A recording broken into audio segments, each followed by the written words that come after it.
প্রধানমন্ত্রী তারেক রহমান প্রথমবারের মতো দেশের মাটিতে পাকিস্তানের বিপক্ষে টেস্ট সিরিজ জেতায় বাংলাদেশ ক্রিকেট দলকে অভিনন্দন জানিয়েছেন প্রধানমন্ত্রীর ডেপুটি প্রেস সেক্রেটারি জাহিদুল ইসলাম রনি। কথা জানান বুধবার সিলেট আন্তর্জাতিক ক্রিকেট স্টেডিয়ামে সিরিজের দ্বিতীয় ও শেষ টেস্টে সফরকারীদের ৭৮ রানে হারিয়েছে স্বাগতিরা।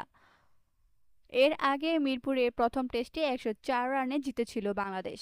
২-০ ব্যবধানে সিরিজ জেতার পাশাপাশি পাকিস্তানকে হোয়াইট ওয়াশ করল বাংলাদেশ ক্রিকেট দল। এই জয়ে টেস্ট চ্যাম্পিয়নশিপের পয়েন্ট তালিকায় ভারতকে পেছনে ফেলে পঞ্চম স্থানে উঠে এল বাংলাদেশ।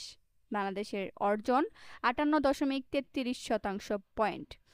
৪৮.১৫% পয়েন্ট নিয়ে ৬-এ অবস্থান করছে ভারত।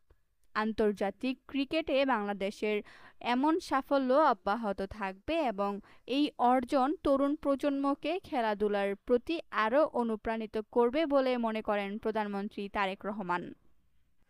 প্রধানমন্ত্রী আশা প্রকাশ করেন, দলীয় ঐক্য, শৃঙ্খলা ও আত্মবিশ্বাস ধরে রেখে বাংলাদেশ ক্রিকেট দল ভবিষ্যতে বিশ্ব মঞ্চে আরও এগিয়ে যাবে। তিনি খেলোয়াড়, কোচিং স্টাফ ও সংশ্লিষ্ট সকলকে আন্তরিক শুভেচ্ছা ও ধন্যবাদ জানান।